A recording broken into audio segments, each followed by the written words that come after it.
Good morning, સુપ્રભાત. હું તમારી સંસ્કૃતની teacher ફરી એકવાર સ્વાગત કરું છું તમારું આજના લેક્ચરમાં. આજે આપણે શરૂ કરવા જઈ રહ્યા છીએ ગ્રામરનો ટૉપિક, જેનું નામ છે કારક વિભક્તિ પરિચય. આ મુદ્દો, આ ટૉપિક છે જે આપણા માટે ખૂબ જ મહત્ત્વનો, ખૂબ જ જરૂરી છે, ઇમ્પોર્ટન્ટ છે. સંસ્કૃત સમજવા માટે, સંસ્કૃત શીખવા માટે, સંસ્કૃતને અન્ય ભાષામાં ટ્રાન્સલેશન કરવા માટે આ મુદ્દો છે એ ખૂબ જ મહત્ત્વનો છે. જો આપણને વિભક્તિ છે એ સારી ને વ્યવસ્થિત સમજાઈ જાય, આવડી જાય, તો આપણે એમ કહી શકીએ કે ભાઈ 80% સંસ્કૃત આપણને આવડી ગયું. વિભક્તિ છે એ સંસ્કૃતનું હાર્દ, એનું હૃદય છે. ખૂબ જ મહત્ત્વનો મુદ્દો છે. જો શાંત ચિત્તે અને ધ્યાનથી સમજવામાં આવે તો તરત જ સમજાઈ જાય એટલો સરળ મુદ્દો છે. અને જો બેધ્યાન રહીએ, બેદરકાર રહીએ તો સૌથી અઘરો પણ આ જ મુદ્દો થઈ પડે છે. સંસ્કૃત શીખવા માટે મહત્ત્વનો છે, એટલા માટે ધોરણ 9 અને ધોરણ 10 બંને માટે મહત્ત્વનો છે. પ્રસ્તુત જે તમે ચિત્ર જોઈ રહ્યા છો સ્ક્રીન ઉપર, એ ધોરણ 9ની ટેક્સ્ટ બુકનું છે. 10માવાળા છે એ આગળ ધોરણ 9માં ભણી ગયા છે, એના વિશેની માહિતી મેળવી ગયા છે. પણ આપણે ફરીવાર પહેલેથી વિગતવાર છે એ સાથે સાથે 9મા ધોરણની સાથે જોઈશું. આપણે શરૂ કરીએ, સમજૂતી સાથે જોઈએ, ઉદાહરણ પણ સાથે જોઈશું. સૌથી પહેલાં આપણને 3 વાક્યો આપ્યા છે. પહેલું વાક્ય છે ત્વમ યાનેન ગૃહમ ગચ્છસી. સર્વનામ આપણે જોયા છે, ક્રિયાપદ પણ આપણે ભણી ગયા છીએ, બરાબર ને? તો સૌથી પહેલો શબ્દ છે ત્વમ, એટલે કે તું. એ સર્વનામ છે, બીજા પુરુષ માટેનું. યાનેન, યાન એટલે વાહન, વાહન વડે, વાહનથી. ગૃહમ એટલે કે ઘરે. ગચ્છસી એટલે જાય છે. તું વાહન વડે ઘરે જાય છે. આવું છે આપણું પહેલું વાક્ય, જેમાં પહેલું સર્વનામ છે યાનેન, એટલે શેના માધ્યમથી, શેના દ્વારા જાય, એ સાધન છે. ક્યાં જાય છે તો કે ઘરે, અને ક્રિયા દર્શાવી છે જવાની. ગચ્છસી, આપણે એના આધારે શું વસ્તુનો ખ્યાલ આવે તો કે વર્તમાન કાળ છે, બીજો પુરુષ અને એકવચન. એટલે એક વાક્યના આધારે આપણને આટલી વસ્તુ છે એ જાણવા મળે છે. બીજું વાક્ય છે શિક્ષકાત છાત્રાઃ વેદસ્ય મંત્રમ પઠન્તિ. શિક્ષકથી, છાત્રાઃ એટલે કે વિદ્યાર્થીઓ, ટીચરથી સ્ટુડન્ટ્સ, વેદસ્ય વેદોના, મંત્રમ એટલે કે મંત્રો, પઠન્તિ એટલે કે ભણે છે. શિક્ષકાત એટલે શિક્ષકથી, શિક્ષક પાસેથી વિદ્યાર્થી, છાત્રાઃ એટલે વિદ્યાર્થીઓ, બહુવચનમાં છે, એ કરતા છે વિદ્યાર્થીઓ. વેદસ્ય શું ભણે છે તો વેદસ્ય મંત્રમ, વેદના મંત્રો. પઠન્તિ ભણે છે. આગળ શબ્દ આપ્યો છે છાત્રાઃ, એટલે બહુવચનનો શબ્દ છે, નામ આપી દીધું છે એટલે ત્રીજો પુરુષ છે. તો બહુવચન, ત્રીજા પુરુષ, વર્તમાન કાળનો પ્રત્યય આપણે જોઈએ તો પઠન્તિ, મી વહ મહ, સી થહ થહ, તી તહ અંતિ. બરાબર? કાળના ટેબલો છે, સર્વનામ છે, નામ છે, દરેક વસ્તુનો એક સાથે ઉપયોગ છે એ વિભક્તિમાં આપણે જોઈશું. બરાબર? ત્રીજું વાક્ય છે છાત્રઃ પ્રશ્નસ્ય ઉત્તરાણી લેખિન્યા સંચિકાયામ लिखती। विद्यार्थी प्रश्ननो जवाब लेखीने एटले के पेन थी फाइल में लखे छे। संचिका एटले के फाइल एटले विद्यार्थी प्रश्ननो जवाब पेन थी अथवा पेन वडे फाइल में लखे छे। छात्र एटले त्रीजो पुरुष, लिखती एनी साथे त्रीजा पुरुष एकवचननो वर्तमानकाळनो प्रत्यय ती। शुं लखे छे? प्रश्ननो जवाब एटले प्रश्ननो जवाब साथेनो संबंध। प्रश्ननो जवाब लखे छे। शेनाथी लखे छे? तो के पेन वडे। तो ए शुं थयुं? साधन। शेमां लखे छे? तो के फाइल में। वाक्य में श्य, आणी, या, कायाम, म आ बधायनो उपयोग शुं छे ए आपणे जेम जेम आगळ भणता जईशुं, जेम विभक्ति समजता जईशुं एम आपणे ख्याल आवतो जशे। तो आ 3 छे उदाहरण ए आपणे जोया, जेमां 4, 5 અને 6 पदों छे। पहला सेंटेन्स में 4 पद छे, त्वम यानेन गृहम गच्छसि। त्यार पछीना वाक्यमां 5 पद छे। पद एटले के शब्द, 5 शब्द छे। शिक्षकात् छात्राः वेदस्य मंत्रम पठन्ति। अने त्रीजा सेंटेन्स में, त्रीजा वाक्य में 6 शब्द छे। छात्रः प्रश्नस्य उत्तराणि लेखिन्या संचिकायां लिखति। तो आ जे पदों छे एने 2 भाग में वेची शकाय। पहेलुं छे कारक पद अने बीजा छे क्रियापद। पहला वाक्य में त्वम, यानेन अने गृहम ए 3 पद ए शुं छे? तो एक कारक पद छे। अने गच्छसि ए शुं छे? तो ए एक क्रियापद छे। आपणे आगळ क्रियापद भणी गया छे, गच्छामि, गच्छावह, बराबर। एवी रीते पठति, पठन्ति, पठसि, लिखति, लिखस्यति। काळ प्रमाणे प्रत्यय छे ए बदलाय छे, पण ए शुं छे? क्रियापद। त्वम, यानेन अने गृहम आ 3 शब्द छे ए शुं छे? कारक पद। अने गच्छसि ए क्रियापद। आवी ज रीते बीजा वाक्यमां पठन्ति अने लिखति ए बंने क्रियापद छे अने ए सिवायना जे शब्दों छे ए बधा शुं छे? कारक पदों। तो कारक पदों छे ए नामपद तरीके पण ओळखाय छे। एटले ज विभक्ति छे एने नामपद पण कहेवामां आवे छे अथवा नामना रूपो। विभक्ति, कारक पदों ए नामपदों। कारकना रूपो, नाम रूपो, विभक्ति। कोई पण शब्द आवे एटले समजवानुं विभक्ति। क्रियापद आवे, धातु रूप आवे तो ए छे मी वहमवाळा क्रियापदों, जेमां वर्तमानकाळ, भूतकाळ, भविष्यकाळ, आज्ञार्थकाळ अने विध्यर्थकाळ एने क्रियापदों अने धातुपदों कहे छे, ज्यारे विभक्तिने कारकपदों के नाम रूपो पण कहे छे।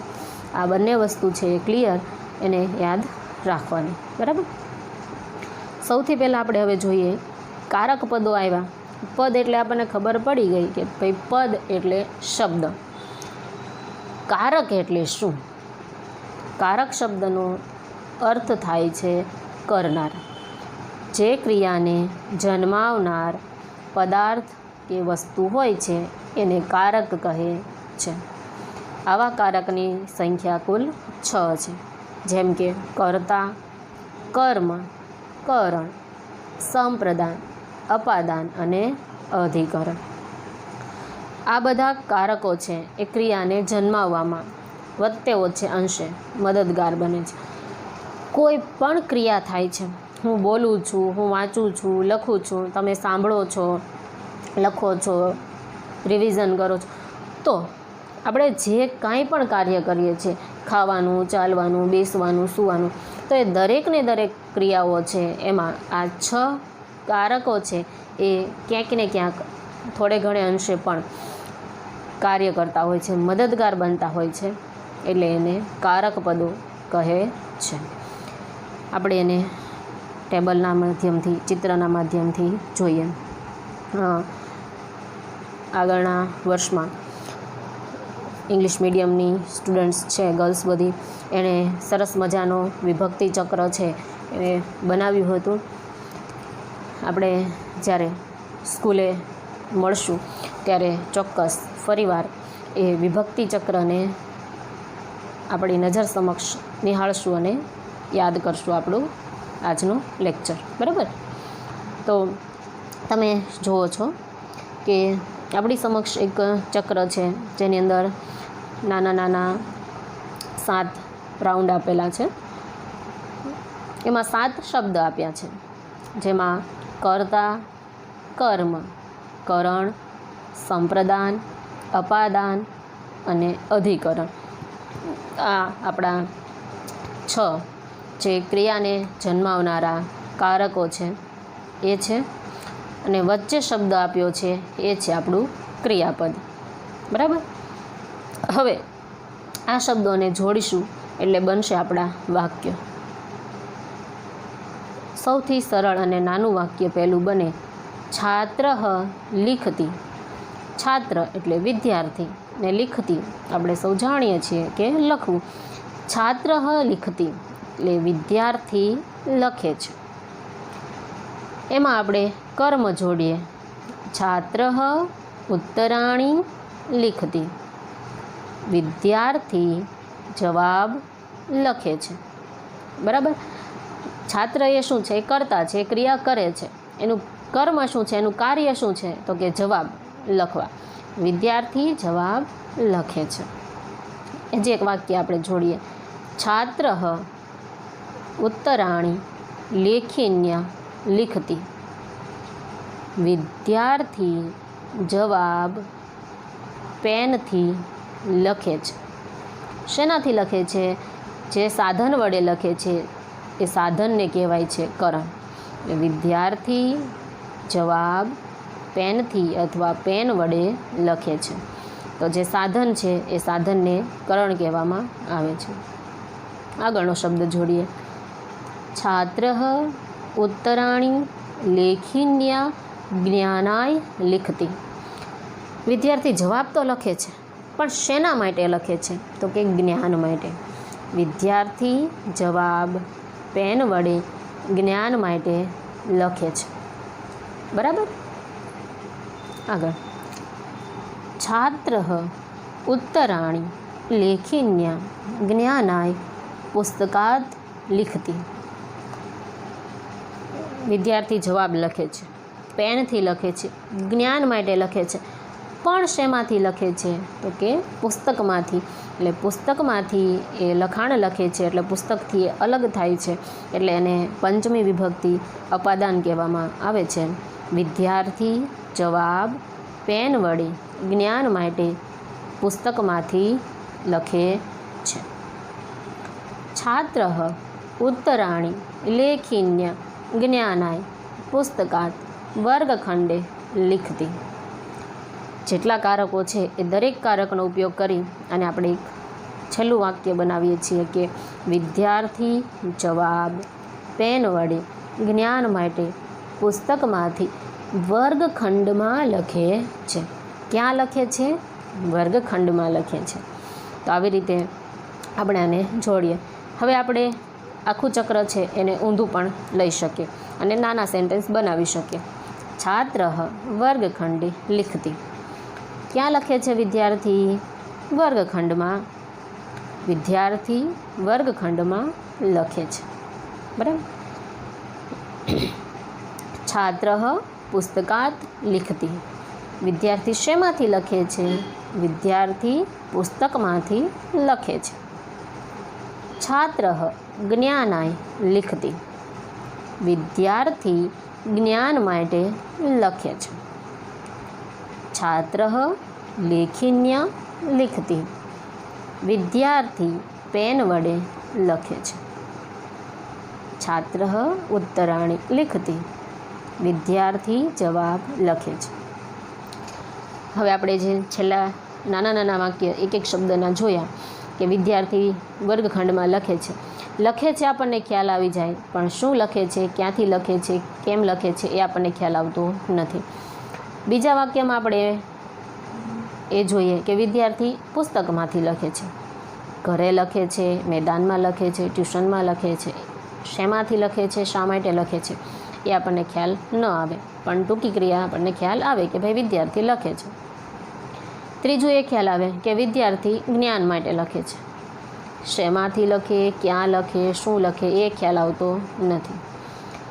પછીના વાક્યમાં વિદ્યાર્થી પેનથી લખે છે, પણ શું લખે છે, ક્યાં લખે છે, શેના માટે લખે છે એ ખ્યાલ આવે નહીં.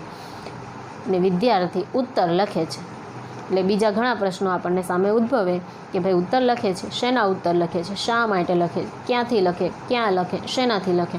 એટલે આવી રીતે છે એ ટૂંકા વાક્ય પણ બની શકે છે અને લાંબા વાક્ય છે એ પણ આપણે બનાવી શકીએ છીએ.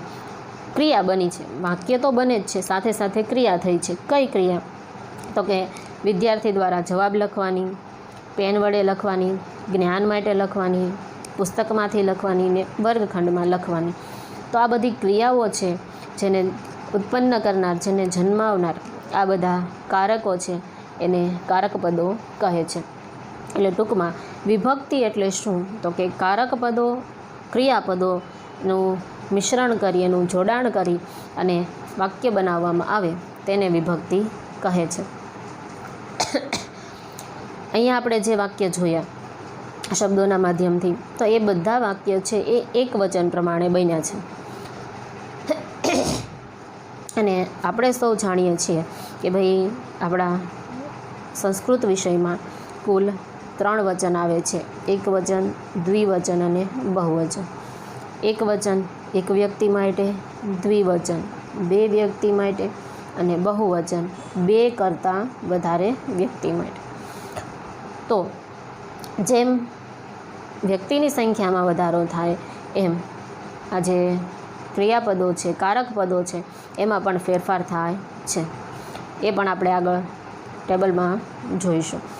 આજે આપણે છાત્રવાળું ઉદાહરણ જોયું, એવું એક અન્ય તમને હું ખાલી કહું છું, સાંભળજો, બરાબર? આપણે છાત્રાની જગ્યાએ નામ લઈએ રામ અને લિખતીની જગ્યાએ ગચ્છતિ, બરાબર? સૌથી પહેલાં આપણે ટૂંકા વાક્ય લઈશું જે આમ, અને ત્યારબાદ મોટા વાક્ય સંપૂર્ણ ક્રિયાઓને જોડતા જોડતા. પહેલું વાક્ય છે રામઃ ગચ્છતિ. રામ જાય છે. ક્યાં જાય છે?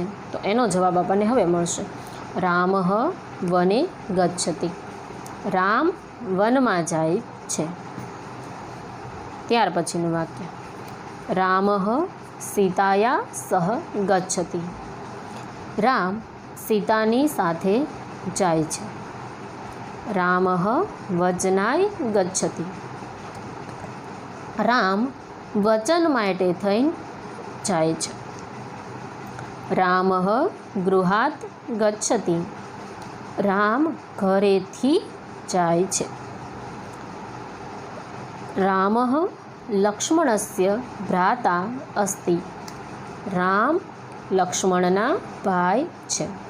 એટલે આવી રીતે નાના નાના વાક્યો છે જેમાં કર્તા, ત્યાર સિવાયના બીજા જે ક્રિયાકારકો છે એ અને ક્રિયાપદ, આવી રીતે 3 વસ્તુના આધારે પણ વાક્ય છે એ બને છે. હવે આપણે જોઈએ એક એક ક્રિયાઓ જોડતા જોડતા બને એ વાક્ય. રામઃ ગચ્છતિ. રામ જાય છે, કર્તા અને ક્રિયાપદ 2 વસ્તુ. રામઃ વને ગચ્છતિ. વને એટલે કર્મ. રામ વનમાં જાય છે. રામઃ સીતાયા સહ વને ગચ્છતિ. રામ સીતાની સાથે વનમાં જાય છે. રામઃ વને સીતાયા સહ વચનાય ગચ્છતિ. રામ વનમાં સીતાની સાથે વચન માટે જાય છે. રામઃ વને સીતાયા સહ વચનાય ગૃહાત ગચ્છતિ. રામ વનમાં સીતા સાથે વચન માટે ઘરેથી જાય છે. રામઃ વને સીતાયા સહ વચનાય ગૃહાત ભ્રાતાસ્ય લક્ષ્મણે સહ ગચ્છતિ. રામ વનમાં સીતા સાથે વચન માટે ઘરેથી ભાઈ લક્ષ્મણ સાથે જાય છે. એટલે આવી રીતે દરેક કારકોને જોડીને પણ આપણે છે એ વાક્ય રચના બનાવી શકીએ છીએ.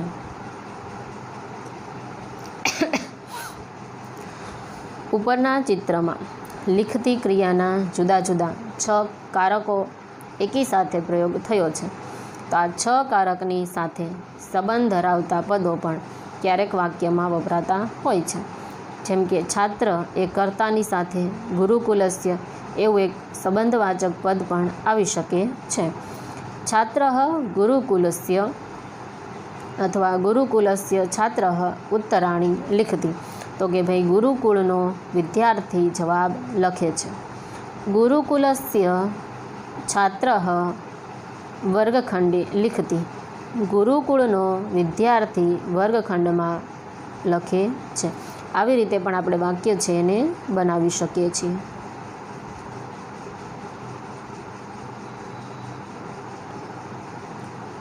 એવી જ રીતે ઉત્તરાણી કર્મની સાથે પ્રશ્નસ્ય લેખિન્યા એ કરણની સાથે કાષ્ઠસ્ય એવા સંબંધ સૂચવનારા પદો પણ વાપરી શકાય છે. સંબંધ દર્શાવતા પદો છે એને પણ આપણે આમાં જોડી શકીએ. છાત્ર ઉત્તરાણી લેખિન્યા લિખતી. તો છાત્ર પ્રશ્નસ્ય ઉત્તરાણી લિખતી. વિદ્યાર્થી પ્રશ્નોના જવાબ લખે છે. એમ કરી શકીએ. છાત્ર કાષ્ઠસ્ય લેખિન્યા લિખતી. વિદ્યાર્થી પેન્સિલથી લખે છે. કાષ્ઠ એટલે લાકડું, લાકડાની પેન એટલે આપણે એને પેન્સિલ કહીએ. વિદ્યાર્થી પેન્સિલથી લખે છે. આવી રીતે છે એ આપણે શબ્દોને સાથે જોડી શકીએ. સ્ય શબ્દ છે એ ષષ્ઠી વિભક્તિ એકવચનનો છે, સંબંધ દર્શાવે છે. આગળ મેં હમણાં રામવાળા સેન્ટેન્સમાં કીધું કે ભ્રાતાસ્ય એટલે કે ભાઈની, બરાબર, ભાઈની સાથે, નોની, ઉના વગેરે. તો આ જે કારક પદો છે એ કારક પદોને વિભક્તિ તરીકે ઓળખવામાં આવે છે. આપણે અહીંયા બીજું છે એ ચિત્ર જોઈએ અને પછી એ વિભક્તિના નામ કઈ રીતે છે એ પણ હું સમજાવું.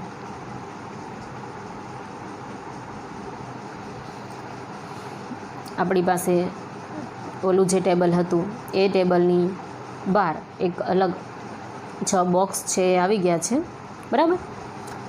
એમાં છે ગુરુકુલસ્ય, પ્રશ્નાનામ, કાષ્ઠસ્ય, સંસ્કૃતસ્ય, મિત્રસ્ય, તસ્ય વગેરે. હવે આપણે વાક્ય રચના છે એ સંબંધ વિભક્તિ સાથે જોડીને કરશું. અલગ અલગ રીતે આમાં પણ વાક્યો છે એ બનાવી શકાય છે. ગુરુકુલસ્ય છાત્રઃ લિખતી. ગુરુકુળનો એટલે કે શાળાનો વિદ્યાર્થી લખે છે. છાત્રઃ પ્રશ્નાનામ ઉત્તરાણી લિખતી. વિદ્યાર્થી પ્રશ્નોના જવાબ લખે છે. છાત્રઃ કાષ્ઠસ્ય લેખિન્યા લિખતી. વિદ્યાર્થી પેન્સિલથી લખે છે. લાકડાની પેન એમ થોડુંક ઓલું લાગશે એટલે આપણે એને પેન્સિલ જ કહીશું, બરાબર. છાત્રઃ સંસ્કૃતસ્ય જ્ઞાનાય લિખતી. વિદ્યાર્થી સંસ્કૃતના જ્ઞાન માટે લખે છે. છાત્રઃ મિત્રસ્ય પુસ્તકાત લિખતી. વિદ્યાર્થી મિત્રના પુસ્તકમાંથી લખે છે. છાત્રઃ તસ્ય વર્ગખંડે લિખતી. વિદ્યાર્થી પોતાના વર્ગખંડમાં એટલે કે ક્લાસરૂમમાં લખે છે. બધા શબ્દોને સાથે જોડીએ તો એક મોટું વાક્ય બને છે.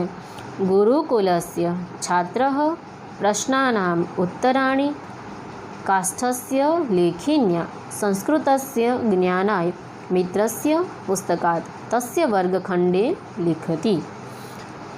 આ બધા કારકો 6 કરતા અને એની સિવાયના એટલે કુલ 7 થયા. બધાને જોડી એક વાક્ય બન્યું. હજી એક અલગ રીતે વાક્ય બને.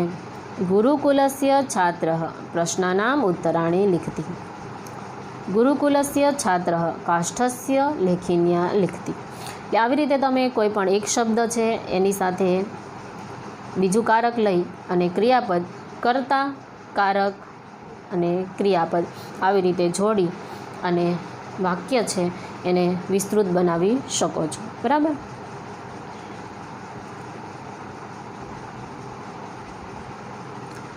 આમ સંસ્કૃત ભાષામાં સરળમાં સરળ વાક્યની રચના આ રીતે થઈ શકે છે. ઉપરોક્ત બધા પદોને યોગ્ય ક્રમે લખીશું તો આ પ્રમાણે વાક્ય બનશે.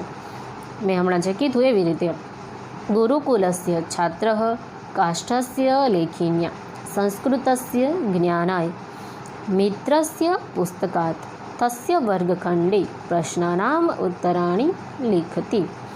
એટલે કે ગુરુકુળનો છાત્ર લાકડાની કલમથી સંસ્કૃતના જ્ઞાન માટે મિત્રના પુસ્તકમાંથી તેના વર્ગખંડમાં પ્રશ્નોના ઉત્તરોને લખી રહ્યો છે. આખા વાક્યમાં જુદા જુદા 6 કારકો અને દરેકની સાથે એક સંબંધવાચક પદ વપરાયું છે. એટલે કુલ એક કારક પદો 6 અને એક સંબંધવાચક, કુલ 7 કારકો છે એ જોડાયા છે. આ ઉપરાંત વાક્યમાં સંબોધન પદનો પણ પ્રયોગ થાય છે. જેમ કે હે ગુરુકુલસ્ય છાત્રઃ ઉત્તરાણી લિખતી. કોઈ વ્યક્તિને પોતાના તરફ અભિમુખ કરવા માટે જે પદ વપરાય છે તેને સંબોધન પદ કહે છે. કયું સંબોધન પદ? સંબંધવાચક પદ આપણે જે સ્યવાળા રૂપો જોયા, અંદર 5-6 રૂપો કર્તા, કર્મ, કરણ, અપાદાન, સંપ્રદાન. સંબંધ દર્શક છે સંસ્કૃતસ્ય ગુરુકુલસ્ય, તો એ સંબંધ દર્શક છે, સંબંધવાચક પદ છે. એટલે કુલ 7 થયા. એક પદ હજી છે સંબોધન, હે ગુરુ. હે ગુરુ એટલે એ આપણે તરફ એનું ધ્યાન છે આપણા તરફ કરવા માટે એનો ઉપયોગ કરીએ છીએ, એટલે એને સંબોધન પદ કહે છે. એટલે કુલ આપણી પાસે થશે 8 વિભક્તિના નામો. કયા કયા 8 થશે? કર્તા, કર્મ, કરણ, સંપ્રદાન, અપાદાન, અધિકરણ, સંબંધ અને સંબોધન. આપણને અહીંયા ઓલરેડી 6 નામ આપેલા છે, એક સંબંધ અને એક સંબોધન, 7 અને 8. એટલે આ પ્રમાણે આપણે છે એ આગળ વિભક્તિના ટેબલમાં જોવાનું રહેશે. બરાબર. તો આવી રીતે સંબંધવાચક પદ સ્ય સાથે આપણે અહીંયા તો એક વચનના વાક્યો છે એટલે એ પ્રમાણે છે. આગળ આપણે એક વચન, દ્વિવચન, બહુવચન પ્રમાણે જોઈશું. સાથે સાથે આપણને ખ્યાલ છે કે ભાઈ દરેક ભાષામાં લિંગ હોય છે, સ્ત્રીલિંગ, પુલ્લિંગ અને નપુંસકલિંગ. તો એ પ્રમાણે પણ રૂપોમાં વિભક્તિના જે રૂપો છે એના પ્રત્યયો છે એમાં ક્યાંક થોડો ફેરફાર છે એ જોવા મળે છે. પુલ્લિંગના રૂપો હોય, સ્ત્રીલિંગના હોય, નપુંસકલિંગના હોય. ખાસ કરીને પુલ્લિંગ અને નપુંસકલિંગ છે એમાં બહુ વધારે ડિફરન્સ નથી હોતો, સરખા જેવા હોય છે. સૌથી વધારે આપણે ધ્યાન રાખવાનું હોય છે એ છે સ્ત્રીલિંગ રૂપોના. અને આપણને 10th વાળાને છે બોર્ડમાં પુલ્લિંગમાંથી એક, સ્ત્રીલિંગ અને નપુંસકલિંગમાંથી, તો આવી રીતે છે એ વિભક્તિના પ્રશ્ન પૂછાય છે. એટલે એ દૃષ્ટિએ આપણા માટે 2 થી 3 માર્ક્સ છે એ ખૂબ મહત્ત્વના છે. તો અહીં આપણે જોયું ઉપરના વાક્યમાં કે કર્તા વગેરે કારકને કહેવા માટે મૂળ નામપદની સાથે, એટલે ગુજરાતી ભાષામાં વપરાય છે તેમ સંસ્કૃતમાં પણ કેટલાક વધારાના ધ્વનિઓ પણ વપરાય છે. જેમ કે છાત્રઃ, ઉત્તરાણી વગેરે.